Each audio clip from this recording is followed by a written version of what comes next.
हम संगीता ठाकुर स्वागत करे छी अपन यूट्यूब चैनल मिथिला के नगरिया में। मधुश्रावणी के दोसर दिनक कथा 3टा कथा अछि, जैमे कि 2टा कथा के हम वीडियो अपलोड क देने छी। आई एहि वीडियो में तेसर कथा, दोसर दिन के तेसर कथा मंगला गौरी के कथा सुनाबऽ जा रहल छी। और अगला 2टा जे कथा अछि से दुनू कथा के लिंक हम डिस्क्रिप्शन में दे देने छी, ओतऽ से जाकर अहाँ सब सुनि सकै छी। अगर चैनल पर नया छी तो चैनल के सब्सक्राइब जरूर कर लेब, कियाकि अगला जतेक कथा हैत मधुश्रावणी के सब हम अपलोड करब आ नोटिफिकेशन सेहो ऑन कर लेने रहब, जे ओकर नोटिफिकेशन अहाँ सब लग बहुत जल्दिए पहुँच जायत। तो चलू आब कथा सुनू, मंगला गौरी के कथा। श्रुति कृति नामक एकटा राजा छलाह, हुनका बेटा नहि छलनि। ओ एहि लेल चिंतित रहै छलाह। अंत में भगवती के आराधना केनाइ शुरू केलथि। भगवती प्रसन्न भऽ हुनका वरदान मांगे लेल कहलखिन। राजा नतमस्तक भऽ गेलखिन आ कहलखिन, हे माता, अहाँ के दया से हमरा कोनो चीजक कमी नहि अछि, मात्र एकटा पुत्र छोड़ि। यदि अहाँ हमरा पर प्रसन्न छी तऽ हमरा एकटा पुत्र दिअ। भगवती बजली जे हे सेवक, तोरा से हम अत्यंत प्रसन्न छी, किंतु तोरा भाग्य में बेटा नहीं लिखल अछि। तैयो हम तोरा एकटा बेटा देब। यदि सर्वगुणी बेटा लेब तऽ ओ 16 वर्ष जीता, आ यदि चिरंजीवी बेटा लेब तऽ ओ महामूर्ख होता। कह जे तू केहन बेटा लेब। भगवती बात राजा के सोच में धऽ देलकनि। ओ रानी से विचार केला के उपरांत कहलखिन जे हमरा सर्वगुणी बेटा के वरदान दिया। भगवती हुनका आदेश देलकनि जे हमर मंदिर के दुआरि पर जे आमक गाछ अछि ताहि में से एकटा आम तोड़ि कऽ अपन पत्नी के खुआ दहक, लगले हुनका गर्भ ठहरि जेतनि। राजा खुशी खुशी रानी के भगवती आदेनुसार अपन आम तोड़ि कऽ खिएलथि। रानी के गर्भ ठहरि गेलनि। समय पर हुनका कोखि से सुंदर एकटा बालक के जन्म भेल। ओकर नाम राजा चिरायु रखलक। समय बीतऽ लागल। भगवती कथनानुसार राजकुमार पढ़ि लिख कऽ सर्वगुण संपन्न भऽ गेल। देखते देखते राजकुमार के 16 बरस आबि गेल। राजा के चिंता बढ़ि गेल। बेटाक मृत्यु अपने सोझा में कोना देखत। राजा अपन सार के बजौलथि आ राजकुमार के अपन हुनका सुपुर्द कऽ देलखिन आ कहलखिन जे अहाँ हिनका काशी लऽ जाउ। जाबत जीवथि ताबत हिनका सुख सुविधाक पूर्ण ध्यान राखब।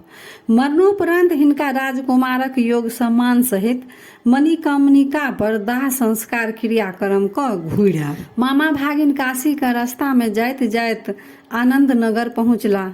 ओतऽ वीरसेन नामक राजा राज करै छलथि। हुनका मंगला गौरी नाम के एकटा सुंदरी आ सुलक्षणी कन्या रहनि। हुनकर विवाह आइए राति होइतनि। राजकुमारी फुलबाड़ी में सखी सब संग गौरी पूजा हेतु फूल लोढ़ै छली।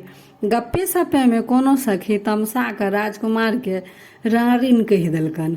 दोसर सखी सब एहि पर ओकरा खूब फज्झति केलक जे एहन शुभ दिन में एहन अशुभ बात किया राजकुमारी के कहै छी।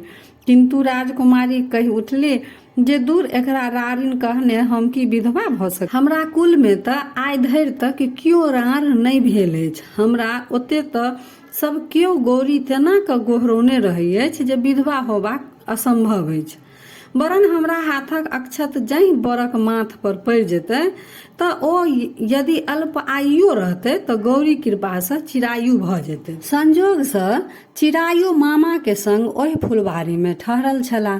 राजकुमारी के गप हुनका दुनू गोटे के कान में पड़ल।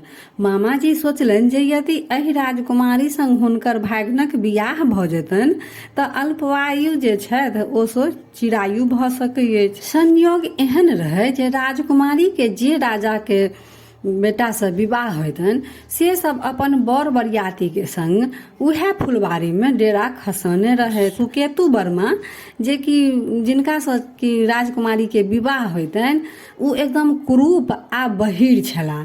बरक बाप आ पित्ती विचारने छलनि जे एहन कुरूप मूर्ख यदि मरबा पर जायत तऽ कनिया वाला बर के घुमा देत।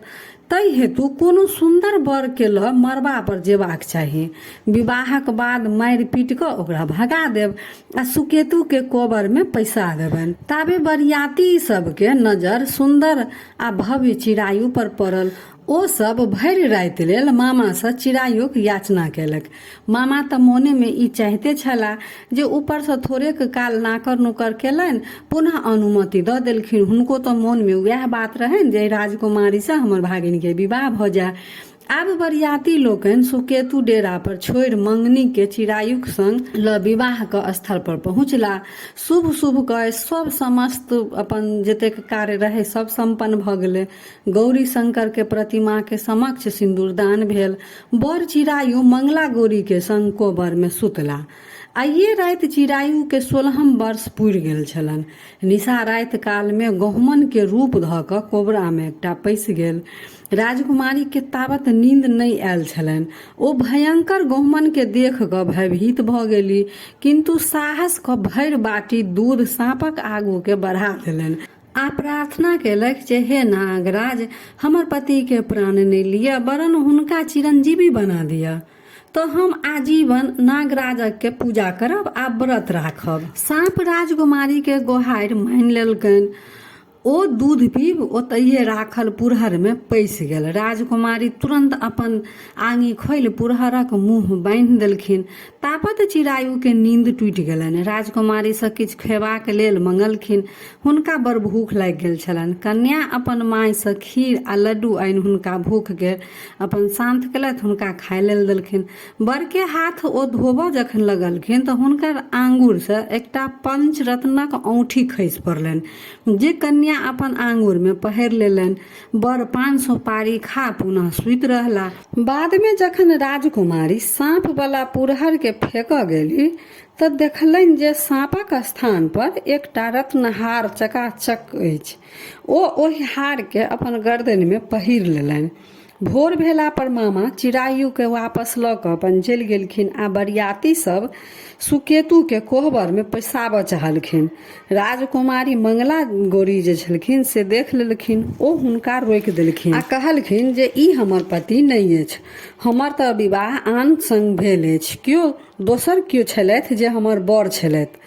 बर पक्ष वाला सब जतेक छलथि ओ कनि केलथि नाकर नुकर आ सबूत मंगलखिन। मंगला गौरी कहलखिन जे राति में हुनका एकटा औंठी आ एकटा हार भेटल छल। बर बाजथिन जे ओ सब केहन छल आ राति में ओ की केलनि आ हुनका संग की गप भेल से कहू। आब सुकेतु तऽ ओतऽ छलथि ने जे सबटा बात बुझथिन। ओ तऽ ने हार देखने छलखिन आ ने औंठी देखने छलखिन, तऽ सुकेतु एकोटा बात के उत्तर नहीं दऽ सकला। अंत में हार मानि कऽ अपन बर पक्ष वाला जे छल से अपन चलि गेलथि। राजा वीरसेन जखन सब चक्र चालि बुझलनि तखन ओ अचंभित रहि गेला। राजा राजकुमार के असली बर के चिन्है लेल हुनका एकटा कोठा देलनि। कोठा पर ओतऽ एकटा चिक लगा देलखिन जैसे ओ कनिया लोक अपन सब देखैत रहती। राजा के धारणा छल जे असली बर अपन बियाही स्त्री के खोज में कहियो ने कहियो अवश्य आयत, तखन राजकुमारी हुनका चिन्ह जेती। अंत में सएह भेल। चिरायु अपन मामा के संग काशी, प्रयाग, विंध्याचल आदि होइत 1 वर्षक बाद ओतऽ एला। देखते देरी राजकुमारी चिचिया उठली जे उहे हमर बर छथि, वो जाइ छथि, ओहो हुनकर प्राणनाथ जाइ छथि। वीरसेन दुनू मामा भगिना के कोठा पर बजौलथि। राजकुमार राजकुमारी के प्रत्येक प्रश्नक उत्तर ठीक ठीक देलथि। राजा आनंदित भऽ अपन सर कर कुटुम्ब के फेर से बजैलथि। खूब धूमधाम से विवाह के उत्सव मना कऽ बर कन्या के नाना प्रकार के आभूषण, हाथी, घोड़ा, सर, सिपाही संग लगा विदा केलनि। चिरायु सब सामान ल कन्या सहित अपन राजधानी पहुँचला। राजा रानी जखन सुनली जे हुनकर बेटा पुतौह आबि रहल छथि तऽ पहिने विश्वासे नहि होनि।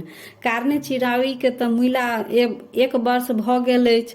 ओ तऽ जखन ते गेलखिन तऽ ओ सोचलखिन जे 16 वर्ष के बाद तऽ हुनकर मृत्यु भऽ गेल हेतनि, लेकिन ओ 1 साल बाद फेर वापस आबि रहल छथि तऽ हुनका विश्वासे नहि होनि राजा रानी के जे हमर बेटा जीवित अछि। लेकिन जखन बुझलनि जे ई बात सत्य अछि तऽ आनंदक परावार नहि रहल।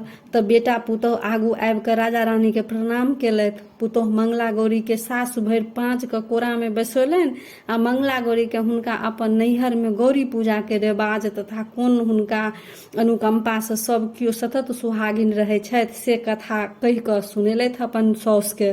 तैं गौरी आ नाग पूजा के सधवा जीवन में बड़ महत्व अछि। सुहागिन महिला हमेशा गौरी पूजैत रहै छथिन आ नाग के पूजा करैत रहै छथिन। तऽ यह रहा मंगला गौरी के कथा। तऽ अगर नीक लागल वीडियो तऽ लाइक शेयर सब्सक्राइब कऽ कऽ मैथिली भाषा के सपोर्ट जरूर करब। तऽ फेर उपस्थित होइ छी एकटा नया वीडियो के संग। ताबे तक जय मिथिला जय मैथिली।